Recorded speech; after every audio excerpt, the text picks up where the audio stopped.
প্রিয় শিক্ষার্থীবৃন্দু, আসসালামু আলাইকুম। সবাইকে English literature hand note foundation YouTube চ্যানেলের পক্ষ থেকে জানাই স্বাগতম। আজকে যে প্রশ্নটি নিয়ে আলোচনা করব সেটি হচ্ছে মূলত নিওক্লাসিক্যাল এজ থেকে নেওয়া একটি খুবই গুরুত্বপূর্ণ প্রশ্নটি মূলত যারা ন্যাশনাল ইউনিভার্সিটি সেকেন্ড ইয়ারে লেখাপড়া করছেন তাদের জন্য important. At the same time যারা নিবন্ধন পরীক্ষা দিবেন, বিশেষ করে লেকচারার পোস্টে, তাদের জন্য প্রশ্নটি খুবই গুরুত্বপূর্ণ। তো চলুন আজকের লেকচারটি শুরু করা যাক। প্রশ্নটি হচ্ছে, the neoclassical period is called the age of prose and reason, discuss. খুব প্রসিদ্ধ একটি প্রশ্ন নিওক্লাসিক্যাল এজ থেকে। ন্যাশনাল ইউনিভার্সিটিতে বিশেষ করে যারা পড়েন তারা সবাই জানেন এই প্রশ্নটা কতটা গুরুত্বপূর্ণ এবং সবাই এই প্রশ্ন সম্পর্কে অবহিত। প্রশ্নটি হচ্ছে যে নিওক্লাসিক্যাল পিরিয়ডকে কেন এজ অফ প্রোজ এবং রিজন বলা হয়ে থাকে, এর মেইন কারণ কি, এর লজিকটা কি, সেটা হচ্ছে আজকের আলোচনার বিষয়। তো সাধারণত আমি যেই বিষয়টা লক্ষ্য করি প্রশ্ন লেখার সময়, সেটি হচ্ছে কোনো একটা কোটেশন দিয়ে শুরু করার চেষ্টা করি বা কোনো একটা ইউনিভার্সাল কথা দিয়ে প্রশ্নটি শুরু করার চেষ্টা করি, যাতে করে যিনি খাতা দেখবেন তিনি যেন প্রশ্নটা উত্তরটা পড়েন। তো সেই ধারাবাহিকতায় আজকেও আমি এই প্রশ্নটি শুরু করেছি ম্যাথিউ আর্নল্ডের একটি কোটেশন দিয়ে। তো কোটেশনটা হচ্ছে, age of prose and reason, our excellent and indispensable 18th century. অর্থাৎ এই যে নিওক্লাসিক্যাল এজকে এজ অফ প্রোজ এবং এজ অফ রিজন বলা হয়, এই উক্তিটি মূলত আমরা ম্যাথিউ আর্নল্ডের কাছ থেকে পাই। ম্যাথিউ আর্নল্ড এই স্টেটমেন্টটি দিয়েছিলেন যে নিওক্লাসিক্যাল এজকে বলা হয় এজ অফ প্রোজ এবং এজ অফ রিজন। তো শুরুতেই আমরা ইন্ট্রোডাকশানে দেখব কি লেখা আছে। Prior to the 18th century, the English writers were virtually busy in composing poems. অর্থাৎ যদি আমরা 18th সেঞ্চুরি পূর্বের ইংরেজি সাহিত্যের কথা বলি, তাহলে দেখতে পাবো যে সকল ইংরেজি রাইটার রয়েছে, যে সকল ইংরেজি সাহিত্যিক রয়েছে, তারা মূলত কবিতা নিয়েই ব্যস্ত ছিলেন। অর্থাৎ তারা মূলত কবিতায় লিখতেন বা কম্পোজ করতেন।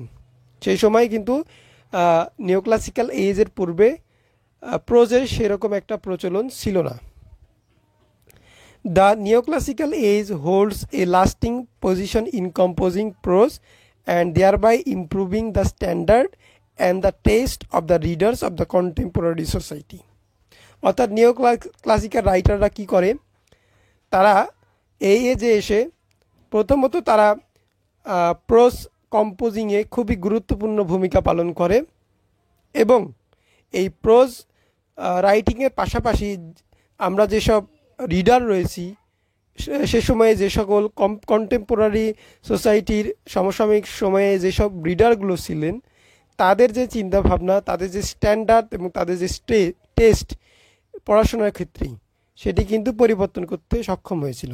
অর্থাৎ সেই সময়ের মানুষরা মূলত কিন্তু কবিতা পড়তে অভ্যস্ত ছিলেন, বাট নিওক্লাসিক্যাল রাইটারদের আবির্ভাবের ফলে মানুষের মধ্যে টেস্ট এবং স্ট্যান্ডার্ডের পরিবর্তন হয় এবং তারা প্রোজ পড়তে শুরু করে। Be it in prose and poetry, the writers of the 18th century strictly adhere to reason and logic.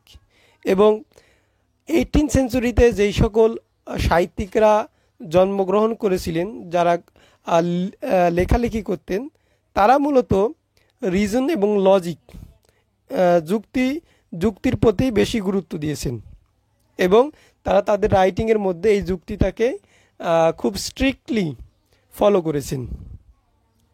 The age produced some versatile prose writers like Defoe, Swift, Addison, Steele and doctor Johnson.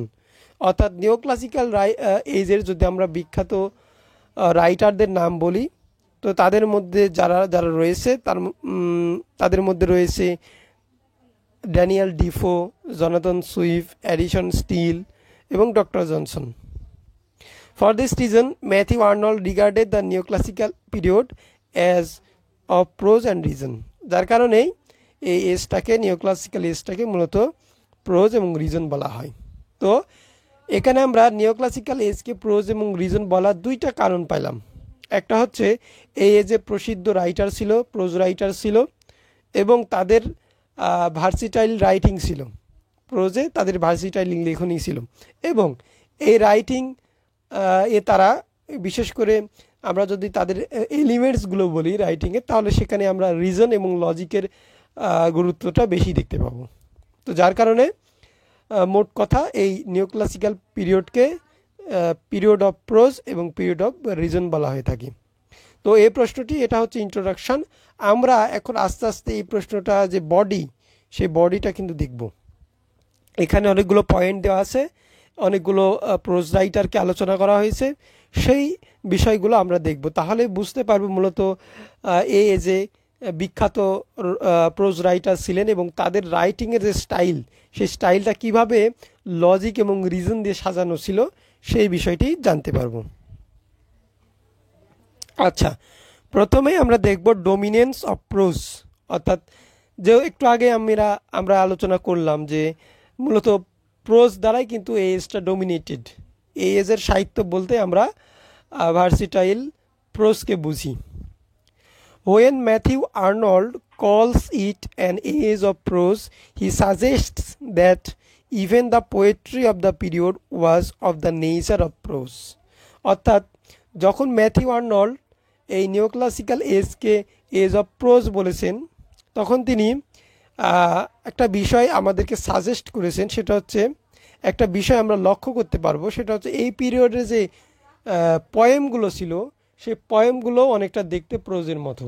অর্থাৎ আমরা যখন poem পড়ি তখন আমাদের expectation থাকে যে rhyme থাকবে, ঠিক আছে, ছন্দমিল থাকবে। বাট এই এজের যে কবিতাগুলো ছিল সেগুলো কিন্তু প্রোজ আকারে ছিল। তো প্রোজের মধ্যে আমরা কি কোনো ধরনের রাইম বা ছন্দমিল কিন্তু পাই না, ঠিক আছে। কবিতার শেষে যে ছন্দমিল, লিরিক্যাল যে কোয়ালিটি, সেই কোয়ালিটি কিন্তু আমরা এই এজে এসে নিওক্লাসিক্যাল পিরিয়ডে কিন্তু কবিতার মধ্যে দেখতে পাবো না। এদের কবিতাও মূলত প্রোজের মতো। আপনারা যদি বিখ্যাত epic the rape of the lock যদি পড়ে থাকেন, তাহলে দেখবেন এখানকার যে কবিতার যে লাইনগুলো, সেই লাইনগুলো অনেকটা প্রোজের মতো এবং এটা একটা শর্ট স্টোরির মতন, কিন্তু পড়তে একটা শর্ট স্টোরির মতো লাগে। আচ্ছা, the neoclassical prose writers took English prose from the antiquity of Barton, Brown and others to the balance, clarity and simplicity of the modern times. অর্থাৎ নিওক্লাসিক্যাল পিরিয়ডে যে প্রোজ রাইটার ছিলেন তারা মূলত ফলো করেছেন কাকে? এই বার্টন এবং ব্রাউনের যেই টেকনিক, যে কোয়ালিটি, সেই কোয়ালিটিগুলো এবং অন্যান্য যে বৈশিষ্ট্য, সেটা কোথা থেকে নেওয়া হয়েছে? মডার্ন সময়ের ব্যালান্স, ক্ল্যারিটি এবং সিম্পলিসিটি থেকে কিন্তু এই প্রোজগুলো লেখা হয়ে থাকে। They made prose functional, using it not for impressing but enlightening the reader.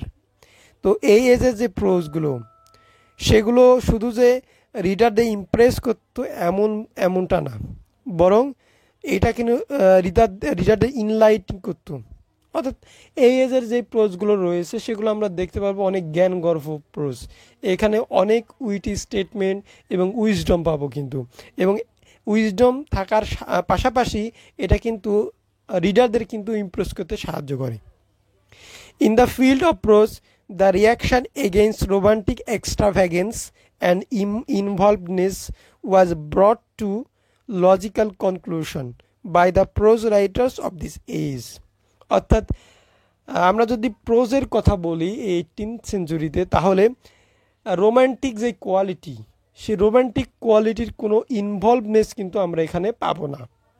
আমরা রোম্যান্টিক এজে গিয়ে দেখব subjectivity, love of nature, love of beauty, escapism, এই যে বৈশিষ্ট্যগুলো রোমান্টিসিজমের, এই ধরনের বৈশিষ্ট্য কিন্তু এই নিওক্লাসিক্যাল প্রোজ রাইটারের মধ্যে কিন্তু অনুপস্থিত ছিল। তো এই emotion, passion, excessive emotion, passion, এইগুলোকে বাদ দিয়ে নিওক্লাসিক্যাল এজের রাইটাররা মূলত রিজন এবং লজিককে কিন্তু বেশি গুরুত্ব দিয়েছে। এটার অন্যতম একটা কারণ হতে পারে, সেটা হচ্ছে ফ্রেঞ্চ রেভলিউশন। নিওক্লাসিক্যাল এজে সময়ে কিন্তু এই ফ্রেঞ্চ রেভলিউশনটা চলছিল, যার কারণে মানুষ যান্ত্রিক হয়ে গেছিল। তো যান্ত্রিকতা থেকে, ম্যাটেরিয়ালিজম থেকে কিন্তু এই মানুষের মধ্যে বা রাইটারদের মধ্যে এরকম টেন্ডেন্সি তৈরি হয়েছিল যে তারা রোম্যান্টিসিজমটা ভুলে গিয়েছিল। কবিতার মধ্যে যে ফিলিংস, ইমোশন, প্যাশন এগুলো ঢুকানো যায় সেটা কিন্তু তারা ভুলেই গিয়েছিল, বরং তারা এই লজিক এবং রিজন এটাকে কিন্তু বেশি গুরুত্ব দিয়েছেন। আচ্ছা, এই হচ্ছে ডমিনেন্স অফ প্রোজ। তাহলে আমরা বুঝলাম যে এই নিওক্লাসিক্যাল প্রোজ কেমন ছিল। মূলত এটা অনেক লজিক্যাল ছিল এবং এই এজের নিওক্লাসিক্যাল রাইটারদের, প্রোজ রাইটারের মধ্যে কোনো ধরনের রোম্যান্টিসিজম ছিল না তাদের রাইটিংয়ের মধ্যে, এবং তারা তাদের রাইটিংটা অনেক কী ছিল, প্র্যাগমেটিক ছিল। ঠিক আছে, প্র্যাগমেটিক ছিল এবং এই রাইটিংগুলো রিডারদের আনন্দ দিত। আচ্ছা, তার পরবর্তীতে পয়েন্টে যেটা আলোচনা করা আছে সেটা হচ্ছে some ground breaking prose of the 18th century, অর্থাৎ 18th সেঞ্চুরিতে কিছু ফেমাস প্রোজ আমরা দেখব। প্রোজ এবং প্রোজ রাইটার সব দুটাই আমরা দেখব। প্রথমে যেটা যে প্রোজ রাইটার সম্পর্কে আলোচনা করা আছে তিনি হচ্ছেন ড্যানিয়েল ডিফো। তো Daniel Defoe's Robinson Crusoe can be regarded the pioneer of English novel which deals with mercantilism, cultural imperialism, slavery and so on. অর্থাৎ ড্যানিয়েল ডিফোর বিখ্যাত যে রাইটিং ছিল সেটি হচ্ছে রবিনসন ক্রুশো। এটাকে বলা হয় ইংরেজি নোভেল বা উপন্যাসের অগ্রদূত। এটা খুবই গুরুত্বপূর্ণ একটা লাইন। এই ড্যানিয়েল ডিফোর এই রবিনসন ক্রুশোকে কেন পিওনার অফ ইংলিশ নোভেল বলা হচ্ছে সেটা এখানে আলোচনা করা সম্ভব নয়, অনেক বড় হয়ে যাবে। আপনারা যদি ড্যানিয়েল ডিফোর রবিনসন ক্রুশো পড়ে থাকেন তাহলে বুঝতে পারবেন যে কতটা ইম্পর্টেন্ট এবং কতটা ফেমাস নোভেল ছিল এটা, এবং কতটা নিখুঁতভাবে এটা লেখা। এবং এই নোভেলটার যে বিষয় নিয়ে আলোচনা করা হচ্ছে সেটা হচ্ছে মার্সেন্টাইলিজম, কালচারাল ইম্পেরিয়ালিজম, স্লেভারি। এই বিষয়গুলো নিয়ে কিন্তু মূলত এই ড্যানিয়েল ডিফোর দ্য রবিনসন ক্রুশোটা লিখা। Defoe's presentation of believable characters and pervasive illusion of reality made the novel realistic. অর্থাৎ ড্যানিয়েল ডিফোর এই নোভেলটা পড়লে আমরা যে বিষয়টা দেখতে পাবো সেটা হচ্ছে তিনি যে ক্যারেক্টারগুলো তৈরি করেছেন তার ক্যারেক্টারগুলো দেখলে মনে হবে কি বিশ্বাসযোগ্য ক্যারেক্টার, অর্থাৎ রিয়েল ক্যারেক্টার মনে হবে, যে পড়লে মনে হবে যে রবিনসন ক্রুশো আমার সামনে উপস্থিত আছে, আমি তার সাথে পরিচিত এবং সেই যে অ্যাক্টিভিটিস সংগঠিত করছে তার সাথে আমি পরিচিত। তো এই ধরনের রিয়েল এলিউশন বা রিয়েল ক্যারেক্টার, বিলিভেবল ক্যারেক্টার্স তার যে নোভেল সেই নোভেলকে কিন্তু আরও বেশি রিয়ালিস্টিক করে তুলেছে। এটা হচ্ছে ড্যানিয়েল ডিফোর স্পেশালিটি। আচ্ছা, তাহলে ড্যানিয়েল ডিফোর সম্পর্কে আমরা জানতে পারলাম যে তিনি রবিনসন ক্রুশো লিখেছেন, ইতিহাসে, ইংরেজি সাহিত্যের ইতিহাসে one of the famous novel এটা। এবং এটা বিখ্যাত কেন? কারণ এখানে মূলত বিলিভেবল ক্যারেক্টার, রিয়েল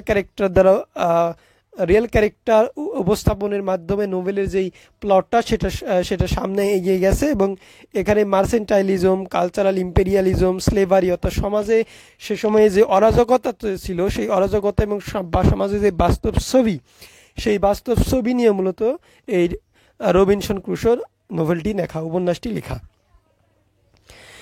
দ্বিতীয় যে নোভেলিস্টকে আমরা পড়ব, যে প্রোজ রাইটার আমরা পড়ব, তিনি হচ্ছেন সেটা হচ্ছে গালিভার্স ট্রাভেল, জনাথন সুইফটের Gulliver's Travel. Jonathan Swift's Gulliver's Travels makes a standing impression on the mind of every reader. অর্থাৎ যে কোনো রিডার এই গালিভার্স ট্রাভেল পড়ার পর তার মনের মধ্যে একটা আলাদা ফিলিংস বা ইমোশন কাজ করবে, এবং এটাকে একটা মিসানথ্রপিস্ট অর্থাৎ মানুষ বিদ্বেষী একটা নোভেল এটা। কিন্তু এখানে মূলত মানুষকে স্যাটায়ার করা হয়েছে। আচ্ছা, Swift's is satirical in this approach in Gulliver's Travel. যেটা বললাম যে তিনি কিন্তু এই গালিভার্স ট্রাভেল এটা কিন্তু একটা স্যাটারিক্যাল বা ব্যঙ্গাত্মক writing. In this fiction he attacks on human beings, science, and several aspects of politics and social evils and weakness of man. অর্থাৎ এই কালিভাস ট্রাভেলের মধ্যে তিনি মানুষকে স্যাটায়ার করেছেন, তারপরে হচ্ছে বিজ্ঞানকে তিনি স্যাটায়ার করেছেন, তারপর সমাজের পলিটিক্যাল যে কন্ডিশন, সেই পলিটিক্যাল কন্ডিশনকে তিনি এখানে স্যাটায়ার করেছেন, এবং সমাজের যে সোশ্যাল ইভিল, সমাজে যে আনরেস্ট, সামাজিক যে অরাজকতা এবং সমাজে যে পাপ, সেই বিষয়কেও তিনি এখানে তুলে ধরার চেষ্টা করেছেন। তাহলে মানুষের মধ্যে থাকা পাপ, সমাজের মধ্যে থাকা পাপ, মানুষকে সমাজে যে রাজনৈতিক অবস্থা, এই বিষয়গুলোর উপর অ্যাটাক করার মাধ্যমে গালিভার্স ট্রাভেল কিন্তু লেখা হয়েছে, যার কারণেই এই গালিভার্স ট্রাভেল বিখ্যাত একটা উপন্যাস। আচ্ছা, তারপরে আমরা একটা প্রোজ দেখব, সেটা মূলত একটা সাময়িকী, সাপ্তাহিক বা সাময়িকী বলা হয়ে থাকে, periodical, the Tatler. It is a periodical by the essayist Richard Steele, অর্থাৎ রিচার্ড স্টিলের লেখা এটা একটা সাময়িকী, অর্থাৎ মাসিক একটা পত্রিকা। The main intention of the Tatler was to present accounts of gallantry, pleasure and entertainment, of poetry and of religion, of foreign and domestic news. অর্থাৎ এখানে মানুষকে আনন্দ দেওয়া, ঠিক আছে, তারপর কবিতা নিয়ে কথা বলা, বিদেশি খবর, দেশের খবর, এইগুলো নিয়েই মূলত এই সাময়িকীটি ছিল। তো এই সাময়িকী সেই সময় কিন্তু খুবই প্রভাবশালী একটা সাময়িকী ছিল, বিশেষ করে এখানে কিন্তু রাজনৈতিক বিষয়গুলো কিন্তু খুব সুন্দরভাবে তুলে ধরা হতো, এবং কবিতা নিয়েও কিন্তু এখানে বেশ লেখালেখি হতো। তো যার কারণে এই দ্য টেটলারটা একটা গুরুত্বপূর্ণ প্রোজ ছিল এই during the new classical period. আচ্ছা, তারপরে যেটা রয়েছে সেটা হচ্ছে দ্য স্পেকটেটর। স্পেকটেটর সম্পর্কে আমরা সবাই অবহিত, আমরা স্পেকটেটর সম্পর্কে কম বেশি সবাই জানি। দ্য স্পেকটেটর এটা এই নিউ ক্লাসিক্যাল পিরিয়ডে কিন্তু কম্পোজ করা হয়েছিল, এটাও হচ্ছে একটা সাময়িকী। The Spectator by Addison and Steele gives a vivid picture of class divisions in English society. অর্থাৎ সমাজের মধ্যে যে শ্রেণীবিভেদ ছিল, সেই শ্রেণীবিভেদটা সুন্দরভাবে কিন্তু দ্য স্পেকটেটরে তুলে ধরা হয়েছে। এখানে অ্যাডিশন এবং স্টিল এরা দুইজন মিলেই কিন্তু এই সাময়িকীটি প্রকাশ করেছিলেন। The Spectator often discuss literary subjects such as the work of John Milton. অর্থাৎ এখানে কিন্তু জন মিল্টনের যে সাহিত্য, সেই সাহিত্য নিয়েও কিন্তু এখানে আলোচনা করা হতো। আমরা জন মিল্টন সম্পর্কে জানি, তিনি হচ্ছেন একজন বিখ্যাত এপিক রাইটার, প্যারাডাইস লস্ট তার হচ্ছে বিখ্যাত এপিক। এই দ্য স্পেকটেটরে কিন্তু এই জন মিল্টনের যেই সাহিত্য রয়েছে, সেই সাহিত্যগুলো কিন্তু নিয়ে এখানে আলোচনা হতো। The writers covered science, a field whose prominence was on the rise in the 18th century। অর্থাৎ এখানে কী করা হতো, সায়েন্স নিয়েও কিন্তু লেখা হতো। কেন সায়েন্সকে লেখা হতো? কেননা এই সায়েন্সটা 18th centuryতে কিন্তু আস্তে আস্তে আরও বেশি প্রভাবশালী হচ্ছিল, অর্থাৎ উন্নতি হচ্ছিল, গ্রোথ হচ্ছিল, সায়েন্সের রাইজ হচ্ছিল। তো যার কারণে এই সাময়িকীতে এই সায়েন্সের বিষয়টি নিয়েও লেখালেখি করা হতো। তো স্পেকটেটর ক্লাব যদি আমরা পড়ি তাহলে দেখবে এখানে কিছু এসে রয়েছে, যেমন the Spectator on account himself, তারপর স্যার রজার্স অ্যাট চার্চ, তারপর হচ্ছে অফ দ্য ক্লাব, তারপর হচ্ছে স্যার রজার্স অ্যাট ডেথ, ঠিক আছে, তারপর হচ্ছে অফ লাভ, এরকম of love, sir Roger's love story, এগুলো নিয়ে কিন্তু এই দ্য স্পেকটেটর ক্লাব। এখানে কিন্তু সে সময় সমাজের রাজনৈতিক, অর্থনৈতিক, বিশেষ করে ধর্মীয় যে গোড়ামি, ধর্মীয় যে নীতি নৈতিকতা, সেগুলো নিয়ে মূলত এই স্পেকটেটরে তীব্রভাবে কিন্তু স্যাটায়ার করা হয়েছে, এবং সেখানে আমরা বিভিন্ন যে এসে রয়েছে এই স্পেকটেটরে, সেই এসেগুলো পড়লে বুঝতে পারি। তো সেই সময়ে এই স্পেকটেটর খুবই সাড়া জাগিয়েছিল লিডারদের মনে 18th centuryতে, এবং এখানে আমরা স্যাটারিক্যাল বিষয়গুলো দেখতে পাবো, সমাজের বিভিন্ন বিষয়কে নিয়ে এখানে কিন্তু ব্যঙ্গ করা হয়েছে, সমাজকে কারেক্ট করার জন্য, সমাজকে রিফর্ম করার জন্য। এই হচ্ছে দ্য স্পেকটেটর। আচ্ছা, পরবর্তীতে এই গেল হচ্ছে এই এজের বিখ্যাত যে রাইটিং, সেই রাইটিংগুলো। এই যে বিখ্যাত রাইটিংয়ের মধ্যে কিছু তাহলে আমরা পড়লাম। আমরা প্রথমে বললাম হচ্ছে ড্যানিয়েল ডিফোর রবিনসন ক্রুসো, তারপর হচ্ছে গালিভার্স ট্রাভেলে জোনাথন সুইফটের গালিভার্স ট্রাভেল, তারপর রিচার্ড স্টিলের হচ্ছে দ্য টেটলার, এবং দ্য স্পেকটেটর, এটা হচ্ছে রিচার্ড অ্যাডিসন এবং স্টিলের লেখা একটি সাময়িকী। এগুলো ছিল সেই সময়ের হচ্ছে প্রোজ এবং প্রোজ রাইটার। আমরা এখন দেখব যে dominance of reason. ASK pros কেন বলা হচ্ছে সেটা আমরা বুঝলাম। কেন এই প্রেস বলা হচ্ছে? কারণ হিস্ট্রি অফ ইংলিশ লিটারেচারের যে সকল ফেমাস প্রোজ ছিল সেটা কিন্তু এই নিও ক্লাসিক্যাল এজই, যার কারণে এজটাকে এজ অফ প্রোজ বলা হয়। এখন রিজন কেন বলা হচ্ছে? কারণ আমরা বললাম একটু আগে যে এখানে যে রাইটিং ছিল এখানে কিন্তু কোনো ধরনের এক্সেসিভ ইমোশনালিজম, এক্সেসিভ প্যাশন, ঠিক আছে, ফিলিংস, এগুলোর কিন্তু কোনো স্থান ছিল না। লিজন এবং লজিক দিয়ে কিন্তু প্রত্যেকটা টেক্সট বিল্ড আপ করা হতো, যার কারণে এজটাকে এজ অফ রিজন বলা হয়ে থাকে। আচ্ছা, দেখি তাহলে কি লেখা আছে। Pope, Dryden, Swift and other writers of the neo classical period give much importance to reason in their mode of thinking and expressing. অর্থাৎ তাদের চিন্তা ভাবনা এবং তাদের যে এক্সপ্রেশন, সেই এক্সপ্রেশনে পোপ, ড্রাইডেন, সুইফট এরা কী করতো?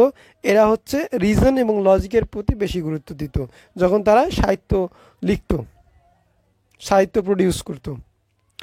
Reason may variously manifest itself as good sense, rationalism, intellect, and wit, but it is definitely against all excessive emotionalisms, sentimentalism, extravagance, lack of realism, escapism, and even imagination.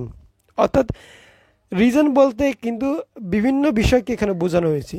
Reason হতে পারে একটা good sense, reason হতে পারে rationalism, reason হতে পারে intellectuality এবং wheat, reason হতে পারে কি এক্সেসিভ ইমোশনালাইজের বিরুদ্ধ। অর্থাৎ রিজনের মধ্যে যুক্তি থাকবে, তর্ক থাকবে, জ্ঞানমূলক আলোচনা থাকবে, ঠিক আছে, বাট এর মধ্যে কি থাকবে না? এখানে অনুপস্থিত থাকবে অতিরিক্ত ইমোশন, অতিরিক্ত সেন্টিমেন্ট, অতিরিক্ত রিয়ালিজম এবং এসক্যাপিজম, পালিয়ে যাওয়ার যে টেন্ডেন্সি, পৃথিবী রিয়াল ওয়ার্ল্ড থেকে বর্তমানে যে রিয়াল ওয়ার্ল্ড সেটা থেকে ইমাজিনেটিভ ওয়ার্ল্ডে পালিয়ে যাওয়ার যেই টেকনিক, সেটাকে আমরা মূলত জানি এসকেপিজম। তো নিও ক্লাসিক্যাল রাইটারদের মধ্যে এই ধরনের কোনো এসকেপিজম বা ইমাজিনেশনের কোনো স্থান ছিল না। স্থান ছিল কিসের? স্থান ছিল হচ্ছে গুড সেন্সের, স্থান ছিল হচ্ছে র্যাশনালিজমের, স্থান ছিল উইট এবং হিউমারের, স্থান ছিল স্যাটায়ারের, ঠিক আছে, এগুলো স্থান ছিল। আচ্ছা, this rain of reason and common sense continued into the middle of the century until the new ideas and voices emerged with the appearance of the English romantic poets. অর্থাৎ এই যে রিজন এবং কমন সেন্স এটা ততক্ষণ পর্যন্ত continue ছিল যতক্ষণ পর্যন্ত দ্য নিও ক্লাসিক্যাল রোমান্টিক রাইটারদের আবির্ভাব ঘটে। এবং রোমান্টিক রাইটার যখন আবির্ভাব ঘটে তখন এই রাইটিং থেকে এই ধরনের যুক্তি তর্ক, তারপর হচ্ছে গুড সেন্স, তারপর হচ্ছে ইন্টেলেকচুয়ালিটি, উইট, এগুলো হিউমার, এগুলো চলে যায় এবং সাহিত্যের মধ্যে প্রবেশ করে কি হাই ইমাজিনেশন, সাবজেক্টিভিটি, ঠিক আছে, ইমোশন, প্যাশন, এগুলো কিন্তু চলে আসে।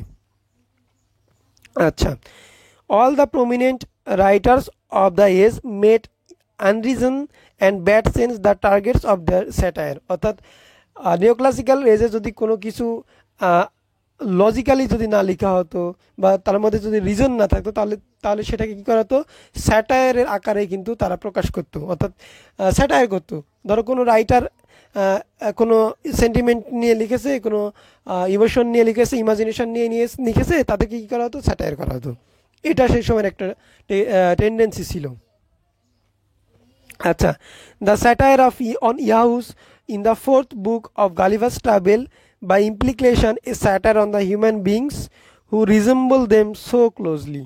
অর্থাৎ এইখানে আমরা দেখতে পাবো যে গালিভার্স ট্রাভেলে 4 নম্বর বইয়ে দেখতে পাবো মানুষকে কিন্তু স্যাটায়ার করা হয়েছে। এই স্যাটায়ারটা কেন করা হয়েছে? মূলত আমাদের মানুষের যেই ডিমেরিটস, আমাদের মধ্যে যে ভুলগুলো রয়েছে সেগুলো মূলত তুলে ধরার জন্যই কিন্তু এই ইয়াহু নামের একটা চরিত্রকে এখানে তুলে ধরা করা হয় এবং যেটা রিপ্রেজেন্ট করে হিউম্যান বিংসকে, এবং হিউম্যান বিংসকে এখানে খুব তীব্রভাবে কিন্তু ব্যঙ্গ করা হয়েছে। Thus the fourth book is the most terrible satire on lack of good sense and reason. তো এটা আমরা বলতে পারি ল্যাক অফ গুড সেন এবং রিজনের উপরে probably the most terrible satire in the history of English literature. তো তাহলে আমরা দেখতে পেলাম এজটাকে